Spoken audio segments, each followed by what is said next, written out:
Well, the title says it all. Sekiro Shadows Die Twice truly renewed my love for gaming. And what was so cool about this is it happened super naturally and unexpectedly. I did not even plan to play this game. I will get into why I picked it up in a bit, but first I want to give some context. Many of you may be familiar with my channel and past work, but if this video happens to escape my algorithm bubble, let me give you some background. I was a Destiny 2 main from 2017 to 2025, loving the game so much that I started a channel dedicated to it in 2020. I lived and breathed Destiny. I loved testing and tinkering and always finding some new way to challenge myself. But as time went on, I was growing tired of the same old formula. I soloed GMs, which is some of the toughest content you can do in that game, and that was even getting easier for me to the point where I was doing more off-meta runs just to feel some semblance of challenge. And with time, the game was also growing worse from a quality perspective, with numerous bugs deteriorating my enjoyment of the game. So in February, I decided I needed to make a change, which was perfect timing because Monster Hunter Wilds was on the horizon. This was the perfect new game for me to sink my teeth into. I'd played World and Iceborne as well as Rise, so I knew I loved the franchise and the immensely high skill ceiling that the game offered. I was totally pumped for a new challenge, so come March I was all in on Wilds. For about a week. See, the problem for me with Wilds was there was really no incentive to improve. The hardest monsters in the game can be rolled in 10 minutes or less without a super optimized build. Sure, you can hyper optimize and do 3-minute runs, but again, that isn't much of an incentive. In World, I would get carded repeatedly. The game had challenge, so you were incentivized to optimize so you could actually take down the monster. But in Wilds, it is so easy that sure, you could optimize if you want to be more efficient, but it isn't required if all you want to do is kill or capture the monster. So after about 60 hours, I was sort of just done with the game. It didn't grab me the way I thought it would. And the sad reality is that the game released before it was ready. The April title update is basically proof of that. By the time this video goes live, the title update will have been introduced, and it's introducing features that should have just been in the game at launch. But the purpose of this video is not to talk about shitty practices by gaming studios who time and time again release unfinished products for short-term quarterly benefits. It is to focus on the majesty that is Sekiro Shadows Die Twice.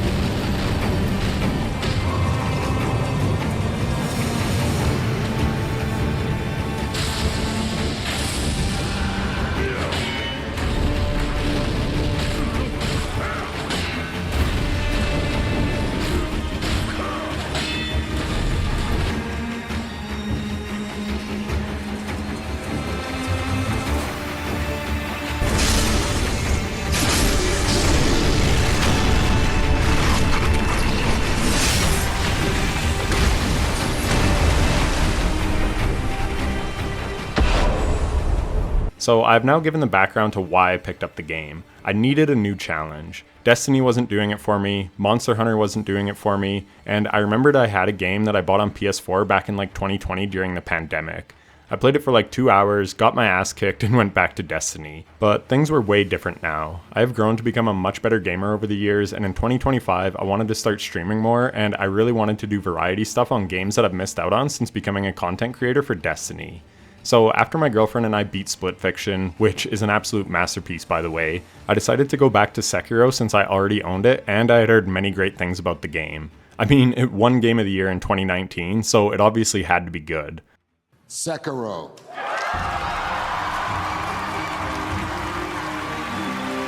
I'd also heard so much about how challenging the Souls games are by From Software, but I had never got to experience them myself.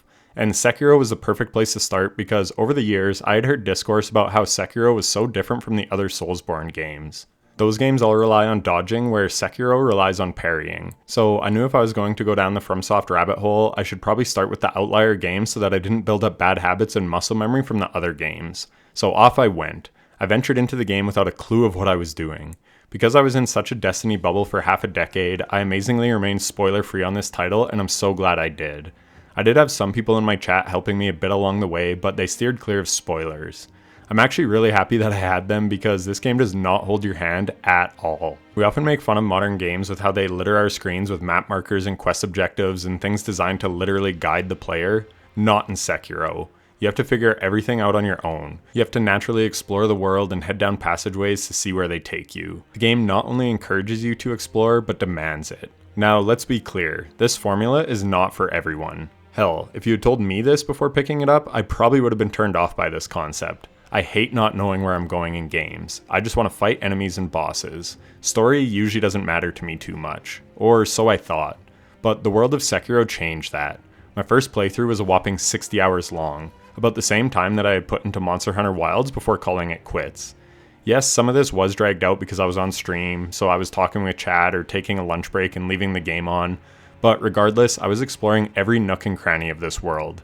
My first playthrough, I fought every single boss and mini-boss, and I never looked up a single guide, and I didn't cheese any bosses.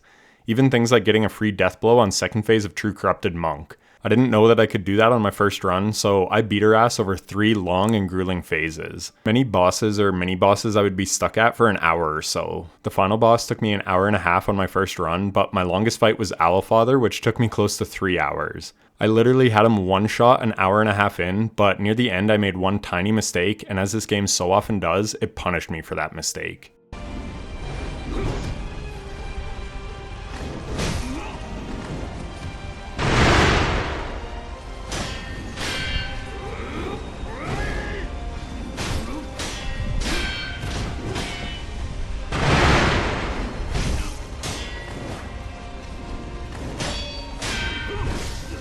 Dude, I fucking hit block.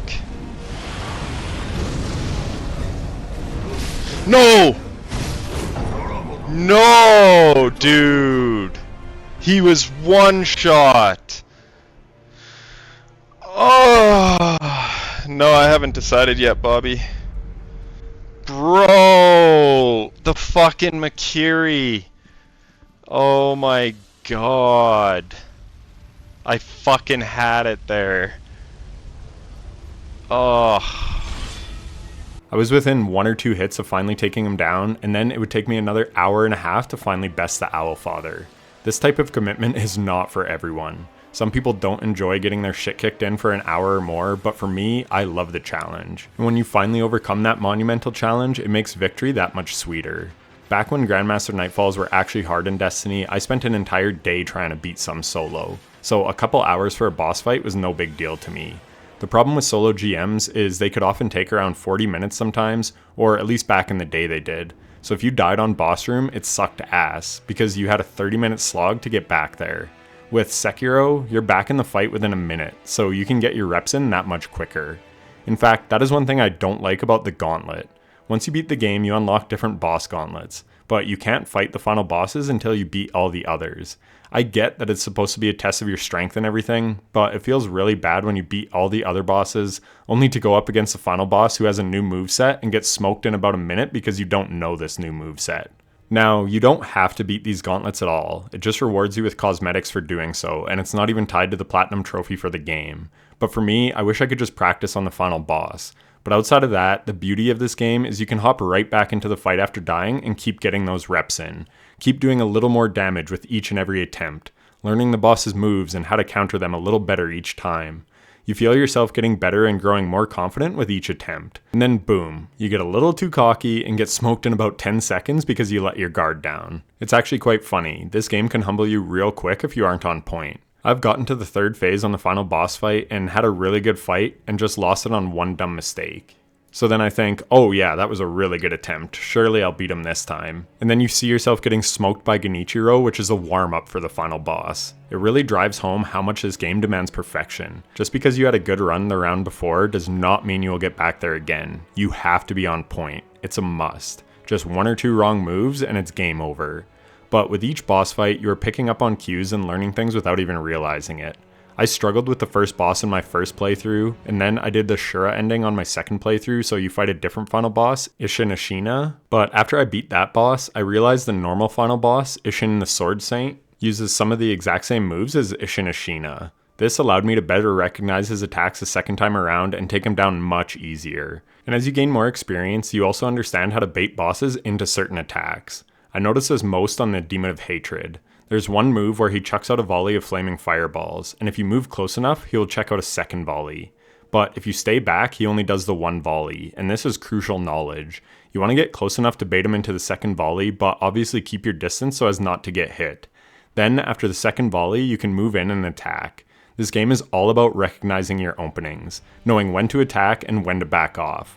when you have enough time to heal or when you don't, the distance each attack by the enemy covers. The final boss has a sword swipe that will devastate you if you're hit by it, but if you recognize it and move just out of its range, you can actually use it as an opening. And every boss in the game has these openings. It just takes time and patience to figure each one out. But once you do, it's so satisfying. The combat in this game just feels amazing. I mentioned my first playthrough was like 60 hours and how I would be hard stuck on certain bosses. Well, my fourth playthrough was less than 7 hours and I did the complicated return ending, which has lots of extra steps. I don't think I died to any boss more than once in that playthrough aside from the final boss. It really went to show how much I had learned and grown over my time with Sekiro. The first playthrough, I was totally clueless about everything, and I fought every single boss and mini-boss, which was actually really smart of me to do, because like I mentioned, you pick up on little tips and tricks with every enemy that you fight, how certain things are strong against other types of enemies, and obviously you can use YouTube as a resource as well. Now that I've beaten all the endings, I've been watching some videos on YouTube on how other players dealt with certain enemies, and it's crazy how many different strategies can work. I love it. But I'm glad that I played it blind because I used the strats that worked for me. It was nice to test and tinker and develop a strategy that I was comfortable with. So many people in my chat said use this or that, but I always just played it my way, doing things how I wanted to. Sure, it may have been slower or less effective, but I was becoming a better player as a result, learning the movesets instead of cheesing my way through them. But what I love about this is with a game with only one weapon, you can still see so many different ways to take on a boss. The Shinobi prosthetic does play a big part in that though. The umbrella was crucial for me to beat Isshin Ashina on his second phase. It really adds new ways to play. And since I platinumed the game on my 5th playthrough, I've seen many different strategies that I never would have thought to use on certain bosses. The big one being the Mist Raven tool to deflect lightning. Super cool stuff. What I love about this is it encourages replayability. Just beating the game on its own is enough of a challenge for many people, myself included, because this game has a really high skill floor. But then you can also add challenges like using the Demon Bell or playing without Lord Kiro's charm. If you do this, then the game truly demands perfection. But if you really want to be perfect, then you can do so. The game gives you that option. And you can toy and experiment with different prosthetics and combat arts to see what is the most effective tool to take down any boss. I initially was excited about Monster Hunter because on paper it does the same thing. You have a whopping 14 weapons you can choose to learn and master and over 20 monsters to hunt and experiment with what works on each one. Same with Destiny, you have over 100 exotics and 6 different subclasses, so the way you can approach that game is basically infinite. These options both really encourage replayability, but the difference between Destiny and Monster Hunter Wilds versus Sekiro is incentive. You want to figure out the best tactics in Sekiro because it is damn near a must if you want to beat each boss. The game demands a high level of skill already, so if you can use a certain prosthetic or combat art to make the fight go a little bit quicker, it is well worth it to do so.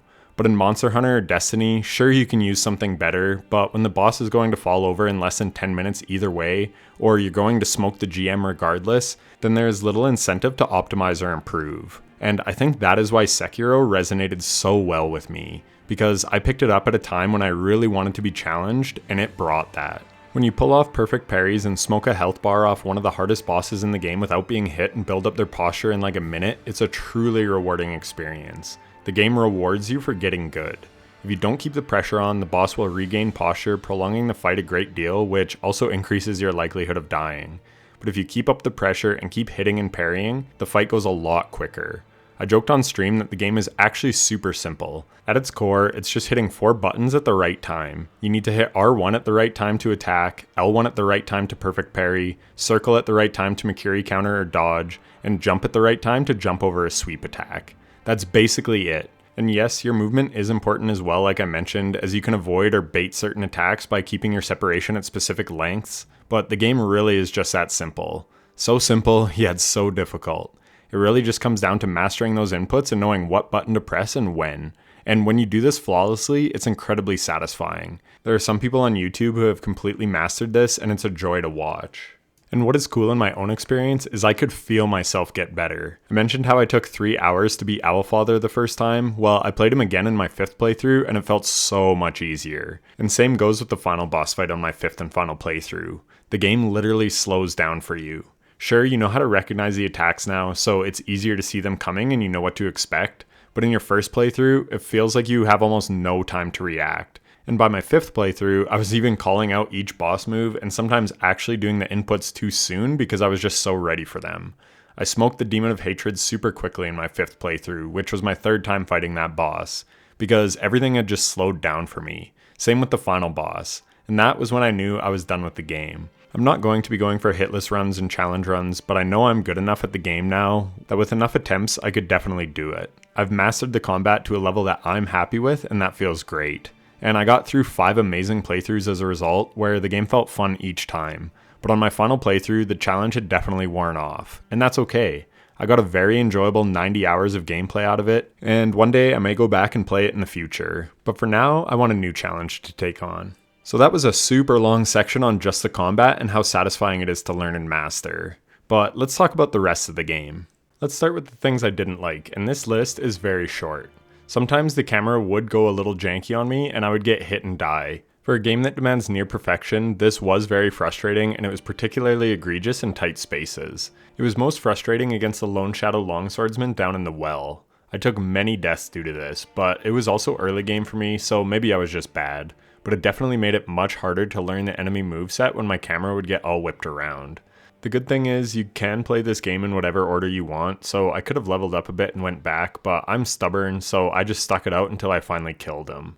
And on future playthroughs this was much easier because I had learnt the enemy attack patterns, but it doesn't change the fact that the camera jank will be the cause of more than a few deaths in this game.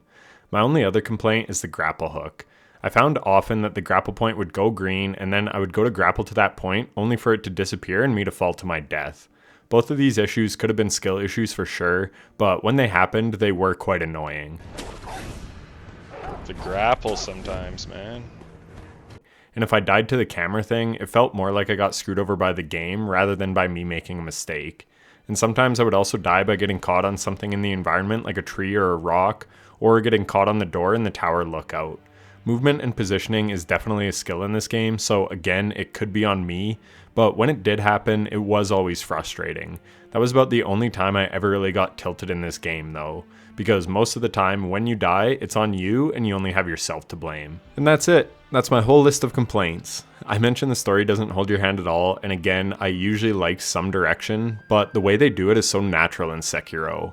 And I am also not usually invested in the story of any game, but with the way the game is structured, it forces you to read all the dialogue. One thing I want to note is that I did play it in Japanese, so I read subtitles, but you can play in your preferred language if you want.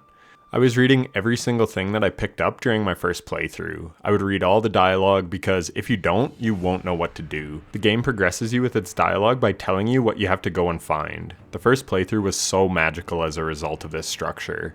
I was going to all these cool and unique areas, the snowy cliffs of the Sunken Valley, the poison pools, the abandoned dungeons, the rooftops of Ashina Castle, and the most beautiful place in the game, the Fountainhead Palace, with a truly unique boss fight at the end of it. The game only really has 2 gimmick bosses, but both are quite fun. The boss variety I found to be really good and fun and memorable in this game. The level design is also top tier. I mentioned the environments are all unique and look great, but the actual design of the levels is second to none. There are so many hidden rooms or passageways, you have to jump by trees or scale cliff edges to get to certain parts, or wall jump your way up. Again, it encourages exploration. My first playthrough, I got 39 out of 40 prayer beads without a guide. The only one I missed was in the hidden forest, which is covered in mist. So when I first got there, I ran my ass through, and because I did, I missed a drunkard mini-boss. That was the first guide I looked up on this game. I watched all 40 prayer bead locations, and I realized as soon as I had seen the drunkard that that was the one I had missed, and I was correct. So again, the game encourages you to explore every nook and cranny, just like it encourages you to learn every boss fight and perfect the combat system. The way the different parts of the level all connect is so cool and interesting, and I'm someone who usually struggles to learn where I am going in games, but after a few playthroughs, I actually knew exactly where I had to go to find whatever it was I was looking for. I just love the level design. My only complaint with the story delivery is you can miss some cool secrets. Yes, you can explore the areas totally in depth, but then you often have to go back to these locations or you will miss things. I'm so glad I took my time on my first playthrough and really checked out the whole game so I didn't really miss anything. Even if you do figure out how to kill the giant carp, you may not know to go to where you fought the guardian ape to see its dead body and claim the whisker. Or you may miss the double ape fight in the hidden forest cave, which only shows up after you kill the guardian ape the first time. And I mean, fair enough. What this does is it encourages you to keep exploring the locations. It's Metroidvania-esque in that regard. But for people like me, this is sort of annoying. I like to fully explore an area the first time I am there and be confident that I got everything so that I know I don't have to come back. But if you don't in this game, then you will definitely miss out on some cool secrets. Again, I think this is really cool and awesome, and it does encourage replayability and exploration. But it would suck if people miss out on some of these secrets just because they didn't think to go back and look at a place that they already explored top to bottom. The other thing with the story is you may miss certain things if you don't listen to dialogue by a certain point in the story. Again, this is cool because it's natural and realistic, but you might miss some cool dialogue if you aren't on top of speaking to all the NPCs. You may listen to Kiro or Emma, and when that exchange ends, think that that's all they had to say, but it's important to keep interacting until they have completely exhausted their dialogue. And then even when it is exhausted, it's usually a good idea to rest at a totem and check that there is nothing more for them to say. This was my first FromSoft game, so maybe it's like this in every game, and I know I will always do this going forward, but if someone is new to this style of game like I was, it could be easy to miss lots of cool dialogue. And the last cool thing about the story is it encourages repeat playthroughs because there are actually 4 different endings. Big shout out to Shoddy for helping me do Purification on my first playthrough. This requires lots of eavesdropping and really makes you explore the world in a certain way. It gave me a really thorough first playthrough, which I quite enjoyed. But overall, I'm glad it had 4 endings because, truth be told, I wanted to see each one and keep getting better at the game. By the end of my 4th one, I was basically done. I did do a 5th playthrough just so I could buy all the combat arts and get the platinum trophy because I was so close at that point, but 4 playthroughs felt perfect. All told, it took me close to 100 hours to platinum the game, and I basically enjoyed it all. Like I said, I didn't tilt too much, and the challenge and exploration was just perfect. Overall, I could not have been more pleased with my experience with Sekiro. If you had told me at the start of March I would have more hours in Sekiro than Monster Hunter Wilds, I never would have believed you. But I'm just so grateful to have had the experience that I did. It is clear why this game won Game of the Year. The environments, boss fights, level designs, and combat are all S tier. This game blew me away, and I can't wait to play through all the FromSoft games over the next year. And if you want to watch me, come check me out on Twitch at itstizzle7. I think I will start with Demon Souls next, then Dark Souls 1, 2, and 3, then Bloodborne, and finally Elden Ring. It's going to be a ton of gaming, but I'm very much looking forward to it. I also plan to do a review for each game like I did with Sekiro, so be sure to subscribe if you want to see my takes on each game. And leave a like on this video if you found it entertaining or insightful. I am truly looking forward to playing the FromSoft games. I really hope I enjoy the others as much as I loved Sekiro because to me, it's a masterpiece. Thanks for watching, and I'll catch you in the next one. Take care.